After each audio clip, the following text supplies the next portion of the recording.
مومنو، جب تک تم ان چیزوں میں سے جو تمہیں عزیز ہیں اللہ کی راہ میں خرچ نہ کرو گے کبھی نیکی حاصل نہ کر سکو گے، اور جو چیز تم خرچ کرو گے اللہ اس کو جانتا ہے۔ بنی اسرائیل کے لیے تورات کے نازل ہونے سے پہلے کھانے کی تمام چیزیں حلال تھیں بجز ان کے جو یعقوب نے خود اپنے اوپر حرام کر لی تھی۔ کہہ دو کہ اگر سچے ہو تو تورات لاؤ اور اسے پڑھو، یعنی دلیل پیش کرو۔ اب جو اس کے بعد بھی اللہ پر جھوٹے افطرا کریں تو ایسے لوگ ہی بے انصاف ہیں۔ کہہ دو کہ اللہ نے سچ فرما دیا، پس دین ابراہیم کی پیروی کرو جو سب سے بے تعلق ہو کر ایک اللہ کے ہو رہے تھے اور مشرکوں میں سے نہ تھے۔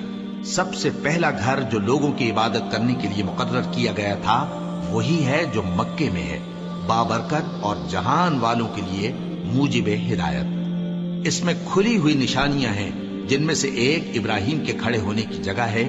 جو شخص اس مبارک گھر میں داخل ہوا اس نے امن پا لیا، اور لوگوں پر اللہ کا حق یعنی فرض ہے کہ جو اس گھر تک جانے کا مقدور رکھے وہ اس کا حج کرے، اور جو اس حکم کی تعمیل نہ کرے گا تو اللہ بھی اہل عالم سے بے نیاز ہے۔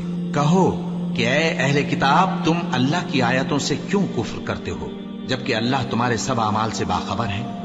کہو کہ اے اہل کتاب، تم مومنوں کو اللہ کے رستے سے کیوں روکتے ہو، اور باوجود کہ تم اس سے واقف ہو اس میں کجی نکالتے ہو، اور اللہ تمہارے کرتوتوں سے بے خبر نہیں؟ مومنو، اگر تم اہل کتاب کے کسی فریق کا کہا مان لو گے تو وہ تمہیں ایمان لانے کے بعد کافر بنا دیں گے، اور تم کیوں کر کفر کرو گے جبکہ تم کو اللہ کی آیتیں پڑھ پڑھ کر سنائی جاتی ہیں اور تم میں اس کے پیغمبر موجود ہیں؟